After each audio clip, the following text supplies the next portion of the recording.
ஞானஸ்தானம் எடுத்திருக்கிறார்கள். ஞானஸ்தானம் எடுத்து 10 வருஷம் 20 வருஷம் ஆகிறது. ஞானஸ்தானம் என்னன்னு கேட்டா இது வரைக்கும் சொல்ல தெரியல. ஏதோ ஞானஸ்தானம் எடுத்தார்கள்.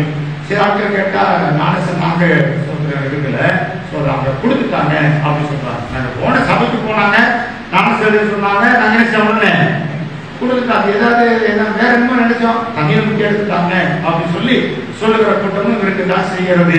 ஞானஸ்தானமே இன்னும் தெரியாத நிலைமையெல்லாம் காணப்பட்ட காலத்துல ஞானஸ்தானம் எதுவும் எடுக்கணும், அவங்க சொல்லிட்டாங்க எடுக்கணும் அப்படின்னு எல்லாரும் நினைக்கிறோம். ஞானஸ்தானத்துலதான் ஒரு மனுஷனுடைய வாழ்க்கை ஆரம்பிக்கிறது.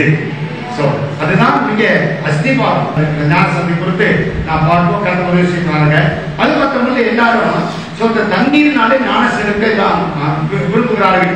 தண்ணீர் ஞானஸ்தானம் மொத்தம் 7 ஞானஸ்தானம் எடுக்கணும். 7 ஞானஸ்தானம். அதுல ஒரு 2-3 ஞானஸ்தானத்தை சொல்லுகிறேன். இதெல்லாம் நீங்க எடுக்கிறீங்கன்னு பாருங்க. மத்தேயு எழுதின சுவிசேஷம், மத்தேயு எழுதின சுவிசேஷம் நான் சொல்ற 3ஆம் அதிகாரம் 11ஆம் வசனம் வாசிங்க. மத்தேயு எழுதின சுவிசேஷம் 3ஆம் அதிகாரம் 11ஆம் வசனம்.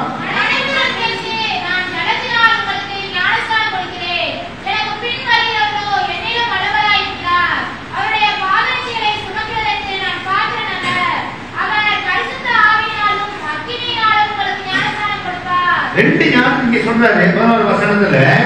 உங்களுக்கு ஞானஸ்தானம் கொடுக்க, ஜலத்தினால் உங்களுக்கு ஞானஸ்தானம் கொடுக்கிறேன். அப்படியானா ஜலங்கள் தண்ணீர்னால உங்களுக்கு ஒரு ஞானஸ்தானம் நான் கொடுக்கிறேன் அப்படி சொல்லிட்டு அப்புறம் என்ன சொல்றாரு, எனக்கு பின் வருகிறவரோ என்னிலும் வல்லவராய் இருக்கிறார், அவருடைய பாதங்களை சுமக்க பார்க்கறதுல அவர் பரிசுத்த ஆவியினாலும். அப்ப 2வது ஞானஸ்தானம் எதுல எடுக்கணும், பரிசுத்த ஆவியினால் ஞானஸ்தானம். முதலாவது ஜலத்தினால் தண்ணீர்னால் ஒரு ஞானஸ்தானம் எடுக்கணும், 2வது ஆவியினாலே ஞானஸ்தானம் எடுக்கணும், 3வது அக்னியினால் ஒரு ஞானஸ்தானம் கொடுப்பார். அப்ப ஜலத்தினால் ஒரு ஞானஸ்தானம், பரிசுத்த ஆவியினால் ஒரு ஞானஸ்தானம், அக்னியினால் ஒரு ஞானஸ்தானம். இன்னொரு ஞானஸ்தானத்தை வாசிங்க. சோதரம் யோவான் சுவிசேஷம் 1ஆம் அதிகாரம் 33ஆம் வசனத்தை வாசிங்க. உங்களுக்கு எடுத்துக்காட்டாக 1ஆம் அதிகாரம் 33. ஆனாலும் ஜலத்தினால் ஞானஸ்நானம் கொடுக்கும்படி என்னை அனுப்பினவர் ஆவியானவர் இறங்கி யார் மேல் தந்தோதை நீ காண்பாயோ அவரே பரிசுத்த ஆவியினால் ஞானஸ்நானம் கொடுக்கிறவர் என்று எனக்கு சொல்லியிருந்தார். அப்படியானால் 2 ஞானஸ்நானத்தை எதை பற்றி சொல்றாரு, அவரே பரிசுத்த ஆவியினால் ஞானஸ்நானம் கொடுக்கிறவர். அப்படியானால் தண்ணீர்னாலே ஞானஸ்நானம் எடுக்கிறவர்கள் 2வது எது ஞானஸ்நானம் எடுக்கணுமா, பரிசுத்த ஆவியினாலும் ஞானஸ்நானம் எடுக்க வேண்டும். இன்னொரு வசனம் வாசிங்க. லூக்கா எழுதின சுவிசேஷம், லூக்கா எழுதின சுவிசேஷம் 12ஆம் அதிகாரம் 50ஆவது வசனம் வாசிங்க.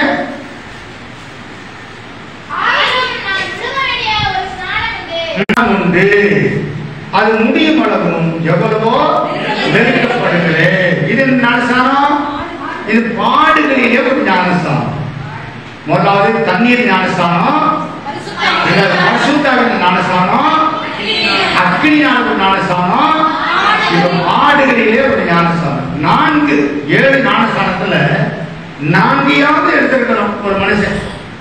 எல்லாரும் எதை விரும்புறாங்க, ஜலத்தினால ஞானஸ்தானம் எடுத்துக்கணும். ஞானஸ்தானம் எடுத்துட்டா என் பேர் ஜீவத்துல இருக்கும் போகிடுவேன் அப்படின்னு சொல்லி சில நாட்கள் எல்லாம் ஞானஸ்தானம் எடுத்து வச்சுக்கிறாங்க. ஞானஸ்தானம் எடுத்திருக்கேன், ஆண்டவர் போகாது, பரலோகம் போயிடலாம் சொல்லி சும்மா இருக்கிறவங்க கூப்பிட்டு சோதனை ஞானஸ்தானம் சொல்லி ஞானஸ்தானத்தை பரிசுத்த ஆவியினாலே நான் பரிசுத்தாவி பெறுகிறது. ஏதோ 2 அன்னிபாஷை பேசிட்டு முடிஞ்சு போச்சு அப்படின்னு நான் பரிசுத்தா பெற்றேன் அப்படிங்கிறதுக்கு ஏதோ 2 அன்னிபாஷை பேசிட்டு போறதில்ல. நல்ல கடலை முங்கி குடிக்கிறது போல குடிக்கணும். அதுதான் பரிசுத்தாவினுடைய நிறைவு, அதுதான் பரிசுத்தாவில் எடுக்கப்பட்ட ஞானஸ்தானம். 3வது எது எடுக்கணுமா, அக்னியானது எடுக்கணும். அக்னி என்னது, அக்னியானது சோதிக்கப்பட்டு நான் எப்படி விளங்குவேன், பொன்னாக விளங்குவேன். அப்ப அக்னி எதை காண்பிக்கிறது, சோதனை, பரீட்சை. அப்ப பரீட்சை என்று இருக்கிறது, சோதனை என்று இருக்கிறது. சோதனைக்கும் பரீட்சைக்கும் உட்படுகிற ஞானஸ்தானத்தை எடுக்க வேண்டும். பரீட்சை ஒன்று இருக்கிறது, அந்த பரீட்சையிலே அதை தேர்ச்சி அடைய வேண்டும். அதுதான் அக்னி ஞானஸ்தானம். அக்னி என்பது சோதனை. நம்ம கிறிஸ்துவ வாழ்க்கை என்னைக்கு ஆரம்பித்தோமோ அந்த நாள் கற்பனை கர்த்தருடைய வருகை வரைக்கும், மரணம் வர வரைக்கும் நமக்கு மாறி மாறி மாறி மாறி என்ன வந்து கொண்டே இருக்கும்? சோதனை வரும். எதுக்காக? நாம் வீழ்ந்து போறதுக்காகவா? அழிஞ்சு போறதுக்காகவா? எதற்காக? ப்ரொமோஷன் அடைய, முன்னேற. அப்ப ஒவ்வொரு வருஷமும் அந்த ப்ரொமோஷன் ஆகி தேறினவனாக இருக்க வேண்டுமானால் மூன்றாவது ஒரு ஞானஸ்நானம் இருக்க வேண்டும். அதுதான் அக்கினி ஞானஸ்நானம். முழுகணும். அது முழுகி தோல்வி என்பதை பார்க்க கூடாது. தோல்வி வந்தது ஜெயமற்றேன், தோல்வி வந்தது ஜெயமற்றேன், முழுகி முழுகி முழுகி முழுகி சோதனை ஜெயமற்றமாக இருந்து. இது மூன்றாவது ஞானஸ்நானம். நாலாவது பாடுகளிலே ஒரு ஞானஸ்நானம். சபையானது எப்பொழுதும் கிறிஸ்துவுக்காக என்ன பண்ண வேண்டுமானால் பாடுபட வேண்டும், பாடுபட வேண்டும். நம்மால் என்ன பண்றாங்க? பாட்டை பாடுறாங்க.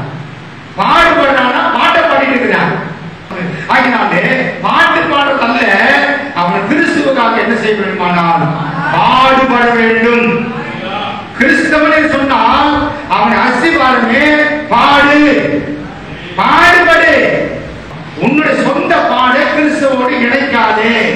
நான் பாடுபடனாக்கும், நான் கஷ்டப்படனாக்கும், ஐயோ இந்த குடும்பத்துக்கு நான் வந்து இப்படி வாழல உழைச்சிருக்கனாக்கும், ஐயோ என் பாடு அந்த பாடல்ல, கிறிஸ்துவுக்காக, சத்தியத்துக்காக, சுவிசேஷத்துக்காக பாடுபட வேண்டும். தங்கராஜன் ஒருத்தர் முன்னாள் எனக்கு 30-35 வருஷம் முன்னால அவர் எனக்கு தெரியும். சோதர் சென்னையில் இருக்கிறார். அப்ப போஸ்ட் ஆபீஸ்ல இந்த டெலிபோன்ல வேலை பார்த்தவர் கதை சொல்றார். 60 ரூபாய் சம்பளம். 60 ரூபாய் சம்பளம் வைத்து அதுல 40 ரூபாய்க்கு தன் குடும்பத்தை நடத்திருப்பார். மீதி 20 ரூபாய் தான், 40 ரூபாய். அதுக்கு பிறகு சம்பளம் கூட்டிகிட்டே இருக்குது. 60 ரூபாய் வந்து 600 வந்து 600 6000 வந்தது, மேலும் மேலும் கடைசி வரைக்கும் வந்தது. ஆனால் அவர் எவ்வளவுதான் போனாலும் கூட சோதரம் அந்த குடும்பத்துக்கு என்ன ஆரம்பத்தில் செலவு பண்ணாரோ அதை மாத்திரம் தான் பண்ணுவார். நீ எல்லாம் சுவிசேஷத்துக்காக கொடுத்துருவார். ஒரு 3 மாசம் 4 மாசம் கழிச்சு மொத்த பணம் சேர்த்து ஒரு கிராமத்துல சுவிசேஷ நச்செடி கூட நடத்துவாரு, டிராக்ஸ் அடிப்பாரு, கைப்பற்றி அடிப்பாரு. சோத்திரம் அங்க போய் சமையல் சென்று அவர் சொந்த பணத்தை போட்டு புளி செஞ்சுட்டு வருவாரு. அப்ப உங்களுக்கு சேர்த்து இல்லை. அந்த மாசத்துக்கு குடும்பத்துக்கு என்ன செலவு அதுதான். மீது அந்த ஒரு பணத்தை கூட செலவு பண்ண மாட்டார். கிறிஸ்துக்காக பாடுபட்ட எத்தனையோ பரிசுத்தவான்களை பார்க்க முடியும். ஒடிசாவில் ஒரு மிஷனரிய சோதரம் ஜீப்ல வைத்து தன் பிள்ளையும் எல்லாரும் உள்ள வைத்து கட்டி நெருப்பித்து கொண்டே போட்டார்கள். அவரும் அப்படித்தான் தன்னுடைய சொத்தெல்லாம் வித்துட்டு வந்து இந்தியாவிலே ஊழியம் செய்தார். இதுதான் பாடுகளிலே இருக்கிற ஞானஸ்நானம்.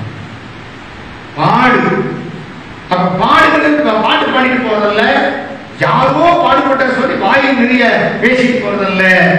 இப்படிப்பட்ட 4 ஞானஸ்நானத்தை எடுக்க வேண்டும். ஒன்று தண்ணீரில் எடுக்க வேண்டும், இரண்டாவது பரிசுத்தாவினால் எடுக்க வேண்டும், அக்கினியால் எடுக்க வேண்டும், 4 ஞானஸ்நானத்தை எடுக்க வேண்டும். இது ஒரு அடிப்படையான ஒரு உபதேசம், அடிப்படையான ஒரு சத்தியம். தண்ணீர் மாதம் நான் எடுத்துட்டா சோதனம் ஏற்கனவே அவன் விரும்பாக்கியா இருந்தான். தண்ணீர் ஞானம் எடுத்த பிறகு அவன் நனைஞ்ச பாவியா இருக்கிறான். அவ்வளவுதான். முன்னால விரும்பாவி, இப்ப நனைஞ்ச பாவி, அவ்வளவுதான். அப்படி ஞானம் எடுத்தனால தேவனுக்கு அவனுக்கு உறவு இருக்குதா சொல்ல முடியாது. ஞானம் எடுத்துட்டு ஆண்டவர் பேர பெருசா எழுதிட்டாரு, நான் போயிட்டு வந்ததெல்லாம் என்னை நானே ஏமாத்திக்கிறது.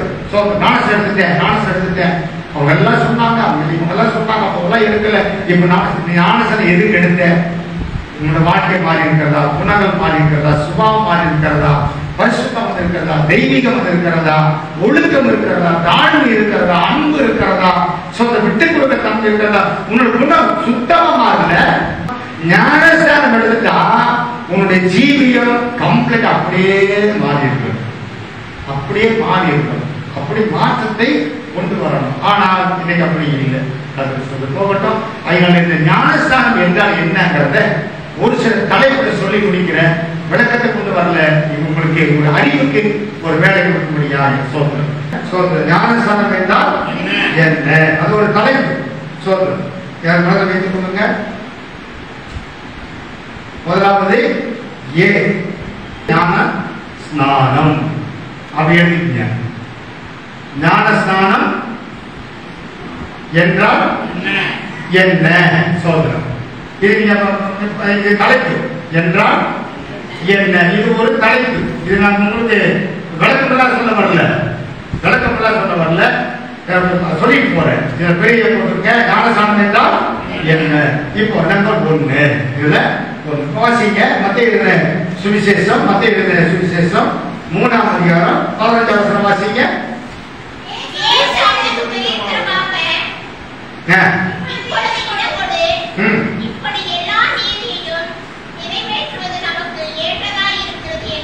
போதுங்க.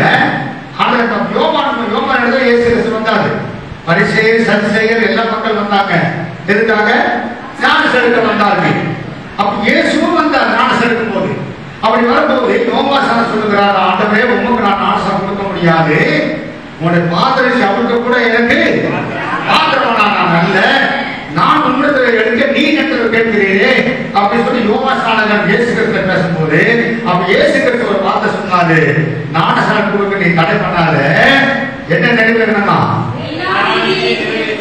எல்லா நீதியும் நிறைவேற்ற ஞானஸ்நானம். அப்படியானால் ஞானஸ்நானம் என்றால் என்ன அப்படின்னா என்னது?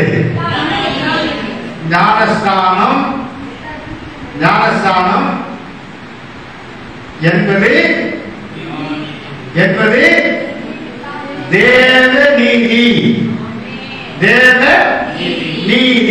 அப்படி ரொம்ப சுருக்கமா ஞானஸ்நானம் அப்படி ரொம்ப சுருக்கமா போட்டுட்டு என்பது தேவ நீதி. இப்படி இடப்படு ஞானஸ்நானத்திற்கு இடப்படு. ஏனென்றால் ஞானஸ்நானம் என்பது தேவனுடைய நீதி, அதை கடப்படாது அப்படின்றார். சொல்லல, அப்புறம் பார்த்துக்கலாம்.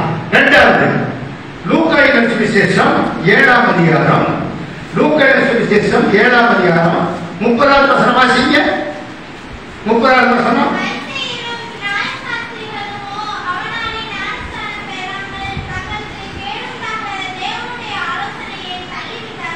அப்படியானால் ஞானஸ்நானம் என்பது தேவனுடைய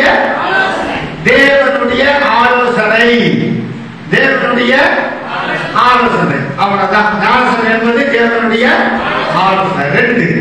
3வது வாசிங்க. மத்தேயு எழுதின சுவிசேஷம் சோதரம் 28ஆம் அதிகாரம் 19ஆம் வசனம் 20ஆம் வசனம் வாசிங்க.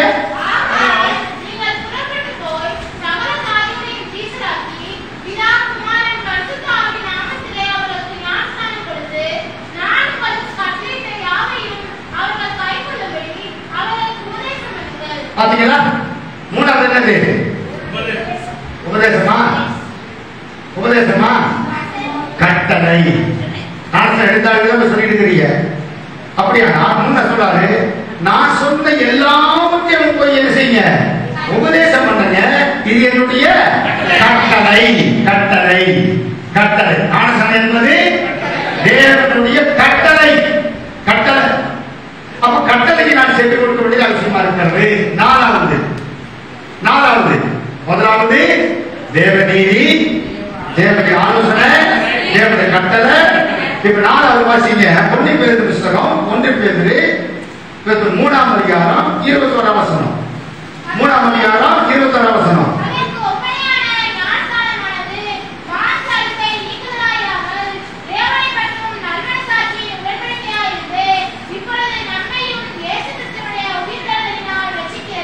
அப்படியானால் 4வது தேவனோடு செய்யும் நல் மனசாட்சியின் உடன்படிக்கை.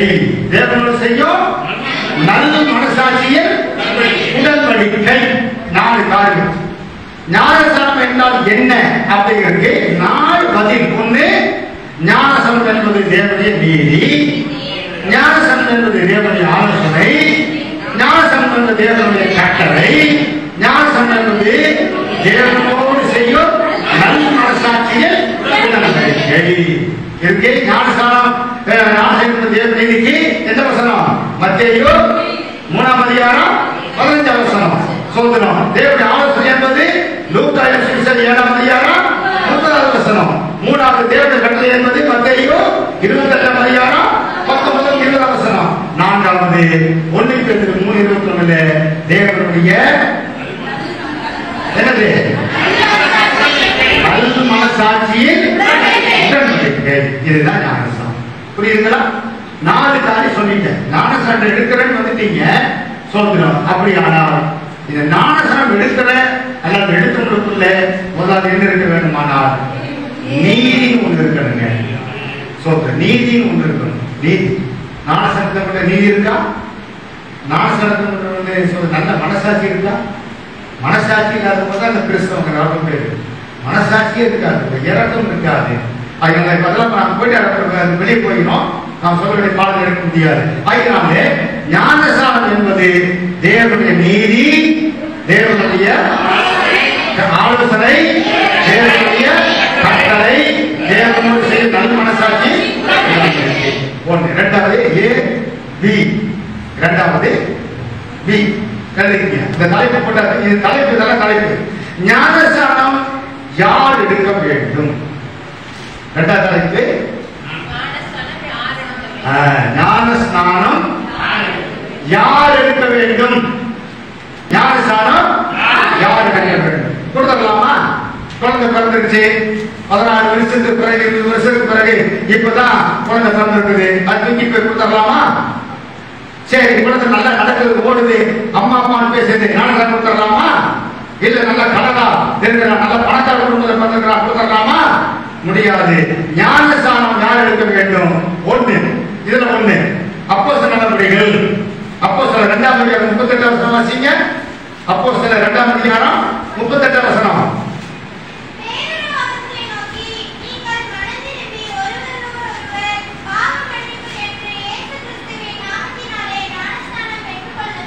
யார் எடுக்கணும்? யார் எடுக்கணும்? மனம் திரும்பி நம்ம எடுக்கணும். ஆமா, மனம் திரும்பி. அப்ப மனம் திரும்பினவனுக்கு என்ன கொடுக்கலாம்? மனம் திரும்பாதவனுக்கு கொடுக்கக்கூடாது. பாத்துக்க, ஞானஸ்நானம் ஒரு பாசம் கொடுத்துட்டு இருந்தாரு, தண்ணி இல்ல, ஒரு கையை மேல தூக்கிட்டாரு. அவரு எவ்வளவோ பிரயாசப்பட்டாரு, கையை கொடுக்க மாட்டேன். எடுத்தாச்சு, வெளியே வந்தாச்சு. பாசை கேட்டாரு, ஏமா அடக்கம் பண்றது கையை காலு தலையிலிருந்து காலு எல்லாம் அடக்கம் பண்ணுங்க, நான் எவ்வளவோ பிரயாசப்பட்டேன், கையை நீ தண்ணிக்குள்ள கொண்டு வரலையே அப்படின்னு கேட்டதுன்னா ஒரு ஆளை வெட்ட வேண்டி இருக்குது. ஒரு ஆளை வெட்ட வேண்டி இருக்குன்னா என்ன அர்த்தம்? அவன் மனதிற்கு அவன் ரொம்ப கூட்டிட்டு போய் சபைக்கு ஆள் சேர்க்கிறது. ஆள் சேர்க்கிறது சபைக்கு இல்லை, ஆள் சேர்க்கிறது கிறிஸ்தவ மதம். ஆனால் இங்கு யாருக்கு ஞானஸ்நானம் கொடுக்க வேண்டுமானால் மனம் திரும்பினவனுக்கு ஞானஸ்நானம் கொடு. மனதிற்குள்ளே விட்டு அவனுக்கு ஒரு பம்பு கொண்டாத, பம்பு கொண்டாத. அவன் என்னைக்கு மனதிற்கு அவனே வந்து கேட்கிறானோ அது வரைக்கும் நீ பிரயாசப்படாத. அதனால சொல்றாரு, நீ மனம் திரும்பி ஞானஸ்நானம் எடுத்துக்க. ஒண்ணு. இரண்டாவது, முதலாவது ஞானஸ்நானம் யார் எடுக்கணும்? மனம் எடுக்கணும். இரண்டாவது மார்க் எழுதின சுவிசேஷம், மார்க் எழுதின சுவிசேஷம் 1ஆம் அதிகாரம் 5ஆம் வசனத்தை வாசிங்க.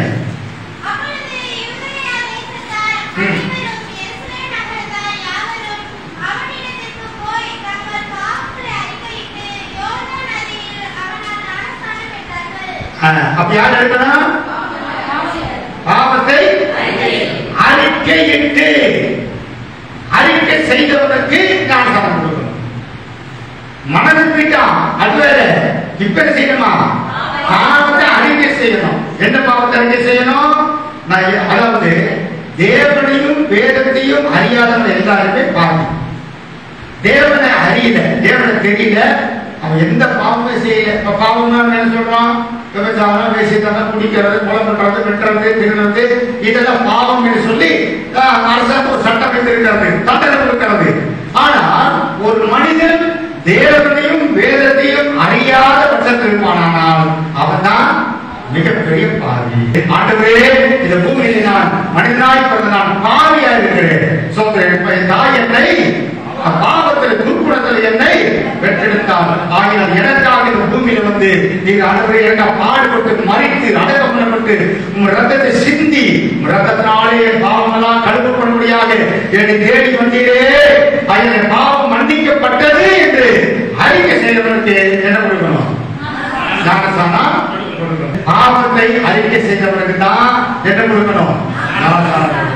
ஞானஸ்நானம் எடுக்க வேண்டுமானால் பாவ அறிக்கை செய்து விட்டுவிட வேண்டும். இனிமேல் பாவத்துக்கு எனக்கு சம்பந்தமே இல்லை. அதனாலே யார் ஞானஸ்நானம் எடுக்கலாம்? பாவத்தை அறிக்கை செய்தவர்கள் கொடுக்கிறார். மூணாவது மார்க்கு சுவிசேஷம் 14ஆம் அதிகாரம் 16ஆம் வசனம் வாசிங்க. மார்க்கு 14ஆம் அதிகாரம் 16ஆம் வசனம். யாருக்கு கொடுக்கணும்? விசுவாசம் உள்ளவனுக்கு ஞானஸ்நானம் கொடுக்க வேண்டும். விசுவாசம் உள்ளவனாகி சொல்லுங்க. மனதிற்கு ஞானஸ்நானம் கொடுத்தாச்சு, பாவத்தை அறிக்கை செய்வதற்கு ஞானஸ்நானம் கொடுத்தாச்சு. இப்போ விசுவாசம் உள்ளவனாகி, அப்ப யாருக்கு ஞானஸ்நானம் கொடுக்கணும்னா விசுவாசம் உள்ளவனுக்கு தான் ஞானஸ்நானம் கொடுக்கணும். சோதரன் நான் இயேசுவை நம்புறேன்னு சொல்ற பாருங்க, அது வேற. நம்பர் எல்லாரும் நம்புற உலகத்துல எத்தனையோ நம்பிக்கை இருக்கிறான். இயேசு நல்லவரு, வல்லவரு, அவர் வருவாரு போவாரு, அவர் இந்த பூமிக்கு வந்தாரு எல்லாம் சொல்லுவான். நம்புறவனுக்கு ஞானஸ்நானம் கொடுக்க கூடாது. யாரு கொடுக்கணும்? விசுவாசிக்கிறவனுக்கு தான் ஞானஸ்நானம் கொடுக்கணும். விசுவாசத்தை அறிக்கை செய்ய வேண்டும்.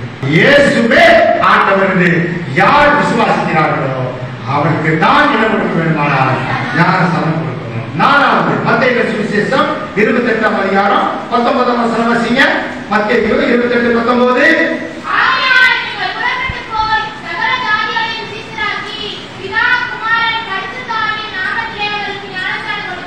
யாருக்கு யாரு கொடுக்கணுமா? சீசராக்கி. அப்படியானால் சீசருக்கு ஞானஸ்நானம் கொடுக்கணும். யாரு கொடுக்கணும்? சீசருக்கு ஞானஸ்நானம் கொடுக்கணும். அப்ப யாருக்கு கொடுக்க கூடாது? யாருக்கு கொடுக்க கூடாது? விசுவாசிகளுக்கு கொடுக்க கூடாது. நான் 6 மாசமா சபைக்கு வந்திருக்கிறேன், 1 வருஷமா வந்திருக்கிறேன் சொன்னா விசுவாசி. விசுவாசி வேற, சீசன் வேற. சீசன் யாரு? தன்னைத்தானே இருந்து சிலுவை எடுத்துக்கொண்டு அவன் போறவனுக்கு இல்ல, அவரை பின்பற்றி.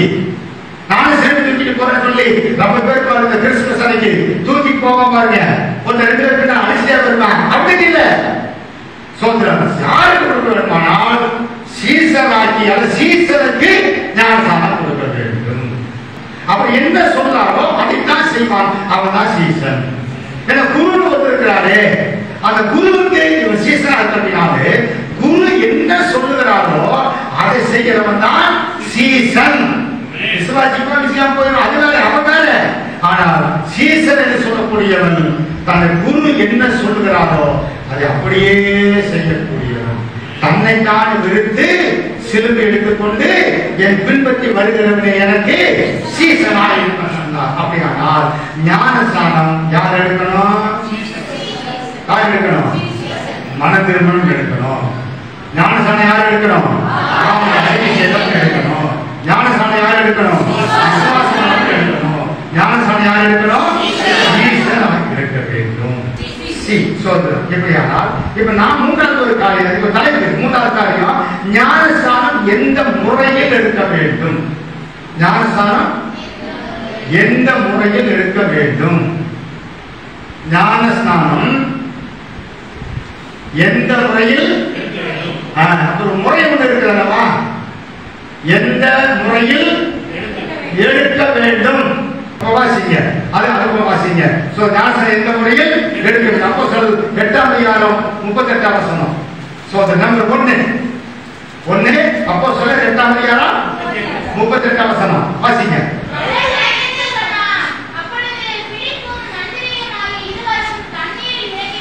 பாருங்க, ஞானஸ்நானம் எந்த முறையில கொடுக்கணும்னா கொடுக்கிறவரும் எடுக்கிறவரும் என்ன செய்யணுமா? தண்ணீரில் இறங்க வேண்டும். இருக்கா? வீடு வாசிங்க.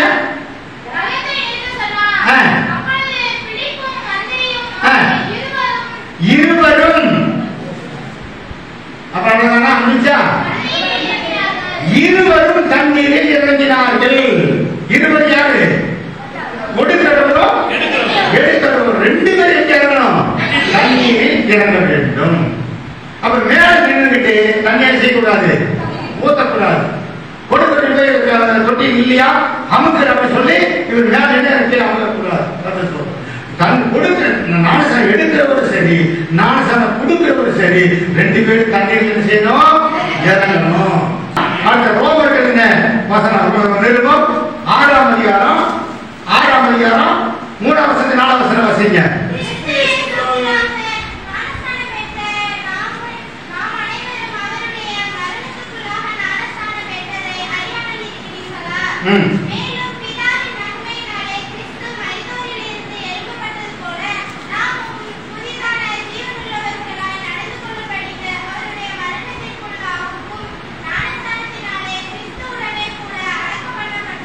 ஞானஸ்நானம் எந்த முறை எடுக்கணுமா? 4ஆம் வசனப்படி என்னது ஞானஸ்நானம் எந்த எடுக்கின்றது? ரோமன் 6:4 என்ன இருக்குன்னா தண்ணீரில் அடக்கம் பண்ண வேண்டும். அந்த 4ஆம் வசனம் கடைசி பகுதி வாசிங்க. கிறிஸ்துவுடனே கூட அடக்கம் பண்ணப்பட்டோம். கிறிஸ்துவோடு கூட அடக்கம் பண்ணப்பட்டோம். அப்ப ஞானஸ்நானம் எந்த முறையில் எடுக்கணும் சொன்னா தண்ணீர்ல இறங்கணும். அப்புறம் கொடுக்கிறவர் என்ன செய்ய? தண்ணீர்ல அடக்கம் பண்ணணும். கொடுக்கிறவர் அதை எடுக்கிறவர் என்ன பண்ண? தண்ணீர்ல கம்ப்ளீட்டா அடக்கம் பண்ணணும். எப்படி செத்து போன ஒரு மனுஷனை எப்படி பெட்டியில வைக்கிறோமோ குடிப்புல வைக்கிறோமோ அதே போல தண்ணீர் என்ன செய்யணும்? அடக்கம் பண்ண வேண்டும். நல்ல தெளிவு இருக்கிற வசனம் சோதனம். அது நிறைய காரியங்கள் அது இருக்கட்டும். அது சொல்லப்பட்டதுன்னா அதை கொடுக்கிறவர் எடுக்கிறவரை தண்ணீரில் கிறிஸ்துவோடு என்ன செய்யணுமா? அடக்கம் பண்ணணும். ஞானஸ்நானம் எந்த முறையில் எடுக்க வேண்டுமானால் தண்ணீரில் கிறிஸ்துவோடு என்ன செய்யணும்? அடக்கம் பண்ண வேண்டும். 3வது வசனம் வாசிங்க. 3வது இப்ப கொஞ்சம் வழங்க நான் நிறைய விஷயத்துக்கு போகல. கொலோசியர் 2ஆம் அதிகாரம் 12ஆம் வசனம் வாசிங்க. கொலோசியர் 2:12. ஞானஸ்நானத்திலே அவரோடு கூட அடக்கம் பண்ணப்பட்டவர்களாகவும் அதிலே அவரை மரித்தோரிலிருந்து தேவனுடைய செயலின் மேல் உள்ள விசுவாசத்தினாலே அவரோட கூட எழுந்தவர்களாகவும் இருக்கிறீர்கள். அப்படியானால் மரித்தோரிலிருந்து அவர் என்ன செய்யணும்? எழுப்ப பண்ண வேண்டும். சோதனம் அடக்கம் பண்ணியாச்சு. ஆண்டவர் என்ன பண்ணிட்டாரு? கிறிஸ்துவோட என்ன பண்ணிட்டாரு? அந்த வசனத்தை வாசிங்க. ஞானஸ்நானம் அவரோட அடக்கம் பண்ணியாச்சு. அப்புறம்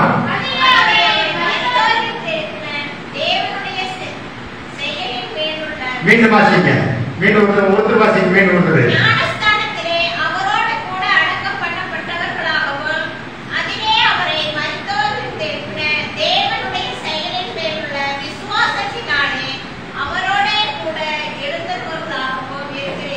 போதும்.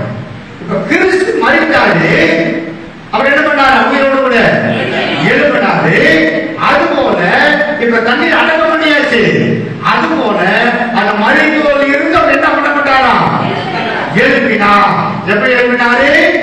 உயிரோடு எழுப்பினார். உயிரோடு மரித்தோடு இருந்து அடக்கப்பட்ட மனுஷன் எப்படி கிறிஸ்து உயிர் திறந்தாரோ அதுபோல அவரும் உயிரோடு எழுந்தார்.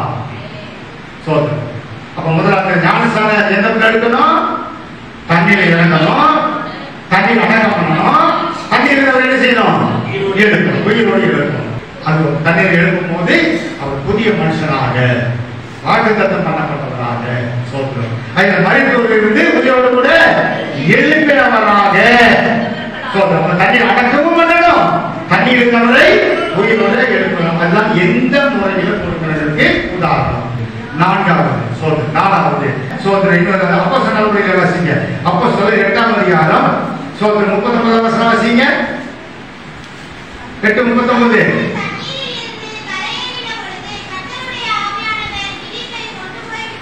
தண்ணீரிலிருந்து அப்படியான கரை ஏறும். மத்தேயு வாசிங்க. மத்தேயு 3:14 வாசிங்க. மத்தேயு 3:14. இயேசு ஞானஸ்நானம் எடுத்து கரை ஏறிய பிறகு அப்படியானால் அந்த ஞானஸ்நானம் எந்த முறையில் கொடுக்கணும்? இருவரும் கரை ஏற வேண்டும். இருவரும் கரை ஏற வேண்டும். கரை ஏற வேண்டும். அப்படியானால் ஞானஸ்நானம் எந்த முறையில் எடுக்க வேண்டும்? ஒன்று, கொடுக்கிறவரும் எடுக்கிறவரும் தண்ணீரில் இறங்கணும். அடுத்தபடி அந்த கொடுத்தவர் அவர் தண்ணீரில் அடக்கம் பண்ணணும். அடுத்தபடி அந்த கொடுத்தவர் அந்த எடுத்தவரை தண்ணீர் உயிரோடு கூட எழுப்பணும். அடுத்தது 2 பேர் எங்க ஏறணும்? கரையேற வேண்டும். இது 2வது. ஏ பி சி வந்துட்டோம். 3 காரியத்தை வந்துட்டோம். சோதனை ஏன் என்ன 4 காரியம் பார்த்தோம். என்னது? தேவ நீதி, தேவ ஆராதனை, தேவ கட்டளை, தேவனோடு செய்யும் நல் மனசாட்சியில் வீடு என்ன பார்த்தோம்? மனம் இருக்கணும், இருக்கணும், விசுவாசமா இருக்கணும், சீசனா இருக்கணும். அதுக்கு சீரில பார்த்தோம் ஞானஸ்தானம். இறங்கணும், அடக்கம் பண்ணணும், எழுதணும், கரைக்கணும். இவருதான் ஞானஸ்தானம் கொடுக்கணும். சோதனை இல்லைன்னா எத்தனை வருஷமானாலும் அவர் சபைக்கு வரட்டும், பாட்டு பாடட்டும், ஆராதிக்கட்டும், ஜெபம் பண்ணட்டும், காணிக்கை கொடுக்கட்டும், தானம் பண்ணட்டும், தர்மம் பண்ணட்டும், எல்லாம் பண்ணட்டும், இதுக்கெல்லாம் உட்படாத பட்சத்துல என்ன கொடுக்கக்கூடாது? அது தேவனுக்கு அப்படி போறது. அந்த ஆராதிக்கிறாரா தடுக்க வேண்டாம், பாட்டு பாடுறாரா தடுக்க வேண்டாம், காணிக்கை கொடுக்கிறாரா தடுக்க வேண்டாம், ஊழி செய்கிறாரா தடுக்க வேண்டாம். ஆனால் இந்த அக்ரிமெண்ட் இல்லாம என்ன செஞ்சாலும் சோதனை அதெல்லாம் தேவையில்லை. அதே வசனம் வாசிங்க. ரோமருக்கு எழுதின புஸ்தகம், ரோமருக்கு எழுதின புஸ்தகம் 6ஆம் அதிகாரம் 3ஆம் வசனம் 4ஆம் வசனம் வாசிங்க. அதுலயே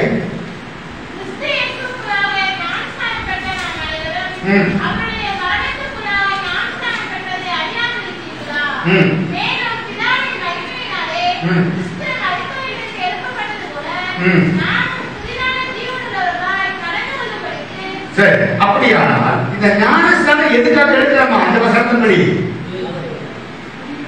வாசனைங்க புதிதான ஜீவியம் செய்யும்படியாக.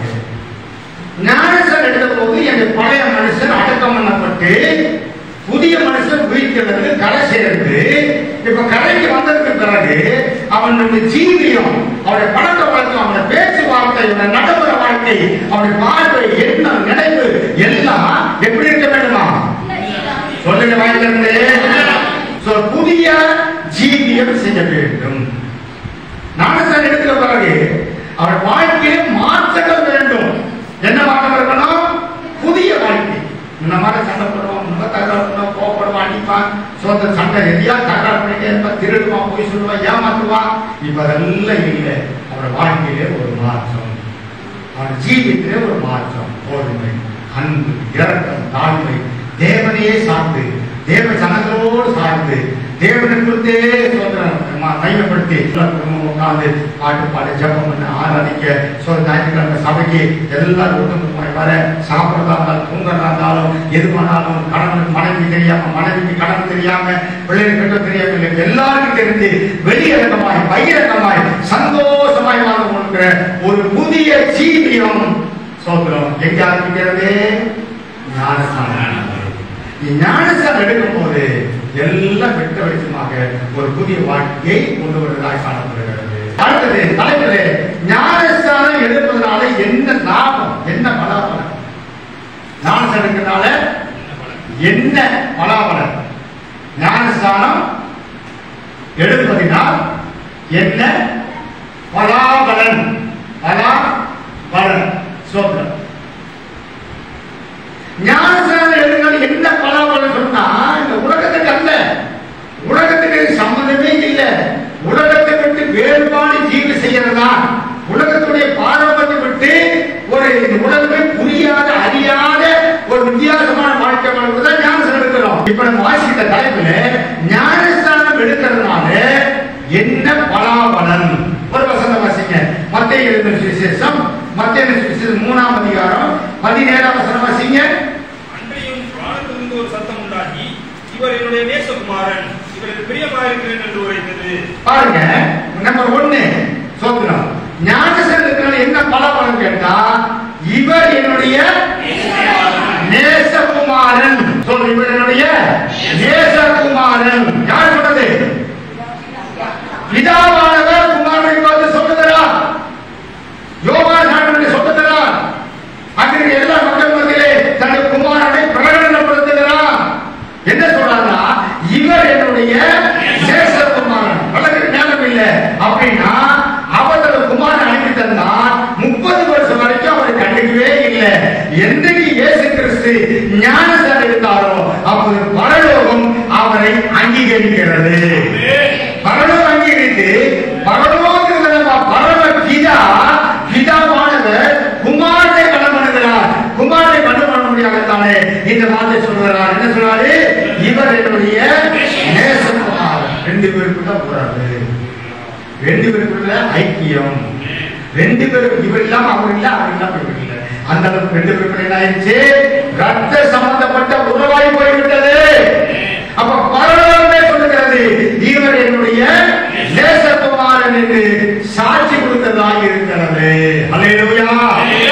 ஞானஸ்நானம் எதுக்காக எடுக்கிறேன்? ஞானஸ்நானத்தால் என்ன எனக்கு என்ன பலாபலன் கேட்டா, பரலோகம் என்னை இருக்கிறது, பரலோகம் ஏற்றுக்கொண்டது, பரலோகத்தில் எனக்கு தொடர்பு உண்டாயிருக்கிறது. அந்த பரலோகத்தில் இன்னொரு சத்தம் உண்டாகும். என்ன சத்தம்? எக்கால சத்தம் உண்டாகுமா? அந்த எக்கால சத்தம் வரும்போது அவருடன் நான் போக போறேன். அதுக்கு முன்னால இந்த பூமியில 10 வருஷமா 20 வருஷமா 60 வருஷமா 80 வருஷமா நான் வாழ்ந்து கொண்டிருக்கும் போது என்னை அங்கீகரித்து சபைக்குள்ளே கட்டளை வைத்திருக்கிறார். என்னைக்காவது தேவனுடைய எக்கால சத்தம் கேட்கும் போது இந்த பூமியில மறுபடியும் போவதற்கு அச்சடையாளமாக கொடுக்கப்பட்ட இந்த வார்த்தை தான் இவர் என்னுடைய நேசகுமாரன். என்ன பலன்? இதான் எனக்கும் நல்ல பலன். முன்னாள் பிதாவை என்ன செய்ய முடியாது? தொழுது கொள்ள முடியாது, பிதாவை சொல்ல முடியாது. அவர் பட்சிக்கிற அக்னி, அவர் ஏன் சொல்லுள்ள தேவன். ஆனால் இப்பொழுது அவர் எனக்கு ஒரு நல்ல இணக்கம் வந்துருச்சு. என்னை புரிந்து கொண்டார், என்னை தெரிந்து கொண்டார், என்னை ஏற்றுக்கொண்டார், என்னோடு கூட இருக்கிறேன் என்று என்னோட மறுபடி பண்ணியிருக்கிறார். அதாவது தான் இவர் என்னுடைய நேசகுமாரன். அப்போஸ்தலர் நடவடிக்கைகள் மீண்டும் வாசிங்க. அப்போஸ்தலர் நடவடிக்கைகள் 2ஆம் அதிகாரம் 38ஆம் வசனம் மீண்டும் வாசிங்க. 2:38.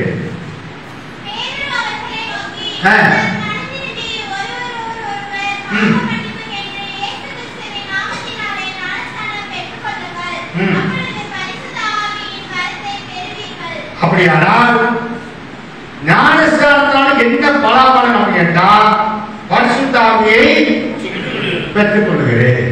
அதான் பரிசுத்த ஆவியை பெற்றுக் கொள்கிறேன். எந்த பலாபலன்? பரிசுத்த ஆவியை பெற்றுக் கொள்கிறேன். எதுவரைக்கும் பரிசுத்த என்னோடு இருப்பாரா? எதுவரைக்கும்? சபை எடுத்துக் கொள்ளப்படும் வரைக்கும் பரிசுத்த ஆவியானவர் என்னோடு கூட இருந்து என்னை நடத்துவார். என்னை வளர்ந்து இடத்துல சாயாதபடி நான் சாய்ந்தாலும் சில இடங்களில் கோபம் வைராக்கியம் ஜாம் பண்ண முடியல. பின்பாக்க நடக்கப்படுது. எந்த ஜாம் பண்ணி எந்த சபைக்கு போய் என்ன சக்தி கேட்டு என்ன காணிக்கை கொடுத்து நான் என்ன ஆசீர்வதிக்கப்பட்டிருக்கிறேன், இன்னும் வறுமை போல, கடன் போல, உபத்திரம் போல, சபைக்கு போய் இடத்தை கண்டேன் அப்படி சோர்வெல்லாம் வரும்போதெல்லாம் மீண்டும் பரிசுத்த ஆவியானவர் என்னை உயிர்ப்பித்து சொல்றேன், பயப்படாத, கடங்காது, இன்னும் கொஞ்ச காலம், இன்னும் கொஞ்ச காலம், இதெல்லாம் அனுபவிக்கணும். இந்த பாடு போராட்டம் இதில் வரத்தான் செய்யணும். ஆனால் நீ உருவாகி ஒரு நாளிலே அவரை மாறுவேன் சொல்லி இந்த பரிசுத்த ஆவி என்னோடு கொண்டு என்னை உருவாக்கி கொண்டிருக்கிற தேவனாயிருக்கிறபடினாலே எனக்கு என்ன பலன் கிடைக்கிறால் பரிசுத்த ஆவியை பெற்றுக் கொள்கிறேன். எப்பொழுது? ஞானஸ்நானம். அப்ப ஞானஸ்நானம் எடுக்கிறதால எனக்கு என்ன பலம்? பரிசுத்த ஆவியானவர் என்னோடு கூட இருக்கிறார். நீ வெளியே போகும்போது பரிசுத்த பேசுவார், நீ போகாதேன்னு சொல்லுவார், நீ போற வழி தவறுன்னு சொல்லுவார், நீ செய்ய தப்பு என்று சொல்லுவார். சோதனை கையை பிடிப்பா, தப்பு செய்யாதே சோதனை. ரொம்ப பேருக்கு தெரியும், ரொம்ப பேருக்கு தெரியும், அடிப்பட்டவங்களுக்கு தெரியும். கத்துக்க சோதனை கத்துடைய நாமத்துக்கு முடியாத சோதனை என்ன பலம் இருந்தால் பரிசுத்த ஆவியை நான் பெறுகிறேன். சோதனை இது இந்த சமுதாயம் கொடுக்காது, அரசாங்கம் கொடுக்காது. அரசாங்கம்னா வருஷத்துக்கு ஒரு முறை இன்கிரிமெண்ட் கொடுக்கலாம், அரசாங்கம் வேலை கொடுக்கலாம், சமுதாயம் தூக்கி அதிகாரம் கொடுக்கலாம். உலகத்துல கொடுக்க முடியாத ஒன்றுதான் பரிசுத்த ஆவியானவர். அந்த பரிசுத்த ஆவியானவர் எனக்குள்ள வந்து என்னை ஆதி செய்கிறதுனாலே இதுதான் என்னுடைய முக்கியமான பலப்படாக இருக்கிறார். இந்த பரிசுத்த ஆவியானவர் எனக்குள்ள இருந்து இருந்து இருந்து இருந்து இருந்து என்னை உருவாக்கி உருவாக்கி உருவாக்கி என்னை நான் முழுமையாக உருவாகிறோம். அன்னைக்கு ஆண்டவர் வருவார். என்னை அவருடைய அச்சலமாக பார்க்கப்பட அவர் வருகிற என்னை உருவாக்குற வேலையே பரிசுத்தாவிய வேலை. அந்த பரிசுத்தாவி எனக்குள்ள வந்து என்னை உருவாக்குற வேலையை செய்கிறபடினாலே எனக்கு கிடைக்கிற மிகப்பெரிய பலாபலன். 3வது வாசிங்க. அப்போஸ்தலர் நடவடிக்கைகள் அந்த சொல்ற அப்போஸ்தலர் 8ஆம் அதிகாரம் 16ஆம் அதிகாரம் 34 வசனம் வாசிங்க. 16ஆம் அதிகாரம் 34 வசனம். அவர்களுக்கு போஜனம் கொடுத்து தன் வீட்டார் அனைவரோடும் கூட தேவனிடத்தில் விசுவாசம் உள்ளவனாகி மனமகிழ்ச்சியா இருந்தார். சரி, 8:39 வாசிங்க. 8:39 அவருடைய கண்ணிலிருந்து கரையேறின பொழுது கர்த்தருடைய ஆவியானவர் பிலிப்பை கொண்டு போய்விட்டார். மந்திரி அப்புறம் அவனை காணாமல் சந்தோஷத்தோட தன் வழியே போனான். சந்தோஷமாய் போனான். அங்கே என்ன வாசித்தா? அங்கே மகிழ்ச்சி. சோதரன் வீட்டுக்குள்ளே போய் இருந்தானா? மகிழ்ச்சி. இங்கே சந்தோஷம். அப்ப ஞானஸ்நானம் எடுக்கிறதுனால எனக்கு என்ன கிடைக்கிறது? சந்தோஷமும் மகிழ்ச்சியும் நான் அடைகிறேன். அப்போ எனக்கு இந்த ஞானஸ்நானத்துக்குள்ள என்ன அடங்கி இருக்கிறது கேட்டால் சந்தோஷத்தையும் மகிழ்ச்சியையும் கர்த்தர் வைத்திருக்கிறார். சந்தோஷம் என்றால் என்ன, மகிழ்ச்சி என்றால் என்ன? ரெண்டு ஒன்று தான் காணப்படும். சந்தோஷம் என்பது சோதரம் வெளியிலே காண்பிக்கிற ஒன்று, மகிழ்ச்சி என்பது உள்ளத்தில் காண்பிக்கிற ஒன்று. சோதரம் அப்ப வெளியேயும் உள்ளேயும், வெளியே சரீரப்பிரகாரமான காரியம், உள்ளே ஆன்மீகமான மனத அடிப்படையிலே, மனதளவில் வருகிற மகிழ்ச்சி, சரீர அடிப்படையில் வருகிற சந்தோஷம். அந்த ட்ரெஸ் எல்லாம் போட்டு கேட்கலாம், சாப்பிட்டு விட்டால சாப்பிட்டா வெளியே அவ்வளவு சந்தோஷம். இன்னைக்கு என்ன ஒரே சந்தோஷமா இருக்கிறீங்களே கேட்டா, எங்க அப்பா வாங்கிட்டு வந்தாரு, எங்க அப்பா ஊருக்கு வந்துட்டாரு, எனக்கு அதை கொடுத்தாரு, இதை கொடுத்தாரு, இதை சுட்டை கற்று சொல்றோம். அப்படியானால் ஞானஸ்நானம் எடுக்கிறனால எனக்கு என்ன பலம்னு கேட்டால் உலகம் கொடுக்க முடியாத சந்தோஷம், உலகம் கொடுக்க முடியாத மகிழ்ச்சி. இதுதான் என்னுடைய பலம். ஆண் போராட்டம் இருக்கட்டும், கஷ்டமெல்லாம் இருக்கட்டும், ஆனால் உலகம் கொடுக்க முடியாத மிகப்பெரிய சந்தோஷம், மிகப்பெரிய மகிழ்ச்சி கர்த்தர் தேவனாய் காணப்படுகிறார். அதனால சோதரம் ஞானஸ்நானம் எனக்கு என்ன பலாபலன்னு கேட்டா சந்தோஷமா இருக்கிறேன், மகிழ்ச்சியா இருக்கிறேன். நாலாவது சோதரம் ஞானஸ்நானம் எடுக்கிறதுனால என்ன பலாபலனா? நாலாவது காரியம் வாசிங்க. வெளிப்படுத்த விசேஷம், வெளிப்படுத்த விசேஷம் 21ஆம் அதிகாரம் 27ஆம் வசனம்.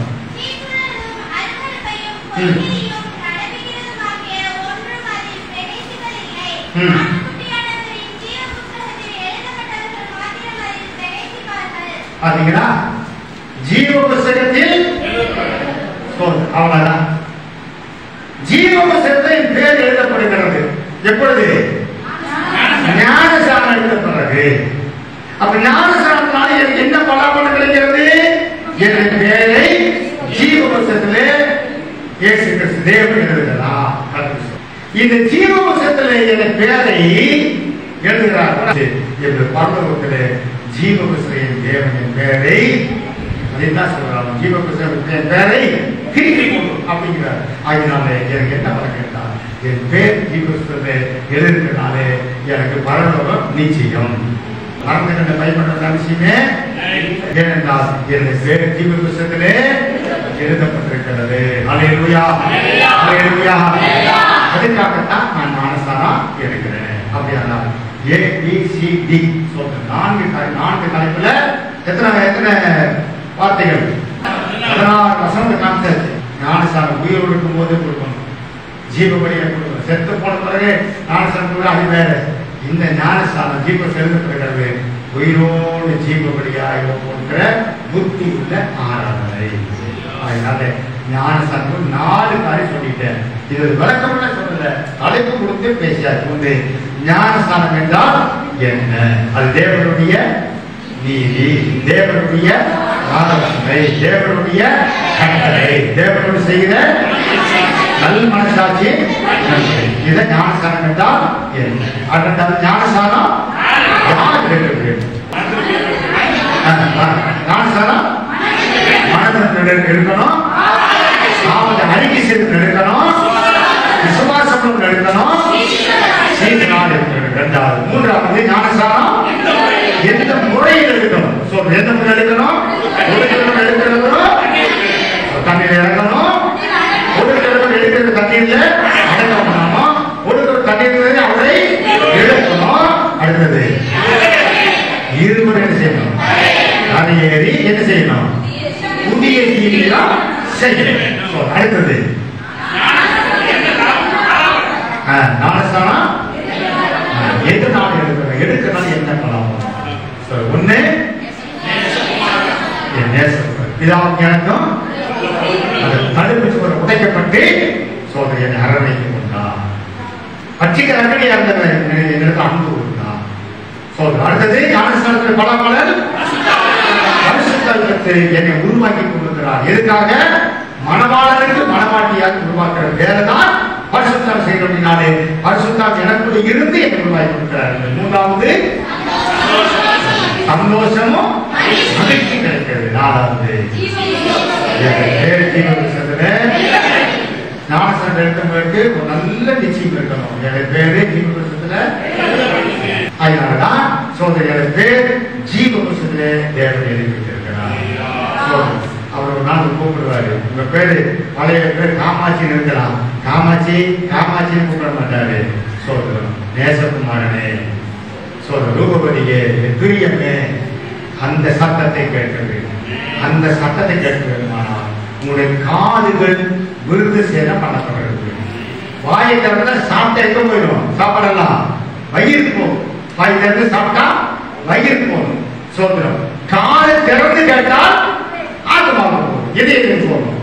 இதயத்துக்கு போறதெல்லாம் காது வழியாக, வயிற்றுக்கு போறதெல்லாம் வாய் வழியாக. வாய் வழியா போச்சுன்னா நம்முடைய சரீரம் 100 கிலோ வரும். காது வழியா போனா உள்ளவன மனுஷன் வளப்படலாம். அவருடைய கிறிஸ்துடைய கரைக்கு ஆகணுமா? 4 காரியங்கள். நீங்க என்ன நாசத்துக்கும் போது மனதிருந்தீங்களா? தேவ நீதி, தேவ கட்டளை, அவரோட நல்ல மனசாட்சி இருக்கிறதா? கடைசி காலத்தில் கட்டளை நாம வைத்தாங்க. அந்த வரப்போகிறார். சொல்லுங்க, சாலமோனுக்கு 3 பெண்கள் இருந்தாங்களா? ஒத்தியா தெரியுமா? மனைவி. சாலமோனுக்கு மனைவி இருந்தா. அப்புறம் யாரு? அப்புறம் மறுமனையாட்டி. அப்புறம் யாரு? அப்புறம் யாரு? கன்னிகை. பணிவிடுத்தலுக்கு எதுக்கு வேறாங்க? கன்னிகை. 3 பேர் இருந்தாங்க. மனைவி இருந்தா, மறுமனையாட்டி இருந்தா, கன்னிகை இருந்தா சாலமோனுக்கு. ஆனால் மணவாளனாகிய கிறிஸ்து சாலமோனில் பெரியவர் எழுதப்பட்டிருக்கிறது. அப்ப சாலமோனில் பெரியவருக்கு என்னன்னு கேட்டா மணவாட்டி. மணவாட்டி இத 3 இல்ல. புதிய ஏற்பாடு மணவாளனுக்கு மனைவியும் இல்ல, மறுமனையாட்டியும் இல்ல, கன்னியும் இல்ல. ஆனால் அவர்கள நேசகுமாரன் மணவாளனுக்கு மணவாட்டி. அந்த மணவாட்டி தான் தேவ சபை. அந்த சபையிற்கு தான் கிறிஸ்தன் செய்வாரு, வரப்போறாரு. எப்ப வரப்போறாரு? சீக்கிரமாக வரப்போறார். ஏனென்றால் இந்த இஸ்ரவேல் ஜனங்கள் யூதர்கள் எல்லாரும் மேசியா வரக்கான எல்லா ஏற்பாடையும் செஞ்சுட்டாங்க. இஸ்ரவேல் என்ன செஞ்சுக்கிறாங்க? சிறப்பு கட்டி பிடிச்சிட்டாங்க, பலிபீடத்தை கட்டிட்டாங்க, ஆசனைகள் எல்லாம் கொண்டு போய் சுத்தம் பண்ணி வச்சிருக்கிறாங்க. அதுல சீக்கிரமா அந்த பலிபீடத்தை சாலமோனுடைய அரண்மனையை ஆலயத்தை கட்டி அரண்மனை கட்ட பிறகு மேசியா இருக்கிற சொல்றான் கிறிஸ்து வருவார். ஆனால் மேசியாங்கிற அந்த கிறிஸ்து வரக்கு முன்னால யார் வந்தாகணும்? மணவாளன் வந்தாக வேண்டும். எதற்காக? இந்த மணவாட்டியை எடுத்துக்கொள்ள. இந்த மணவாட்டியை உருவாக்குவது யாரு? பரிசுத்த ஆவியானவர். பரிசுத்த ஆவி எங்கிருந்து உருவாக்குறாரு? வேத புத்தகத்தில் உருவாக்குறார். பழைய ஏற்பாடு வாசித்து வாசித்து வாசித்து சபை கூடி வந்து கட்டளை ஆராய்ச்சி செய்து நாம் உருவாக்கி கொண்டிருக்கிறார். அதில் கட்டளாகிய மணவாளனாகிய கிறிஸ்து சீக்கிரமா வரப்போகிறார். ஆயத்தப்படுவோம். கட்டளை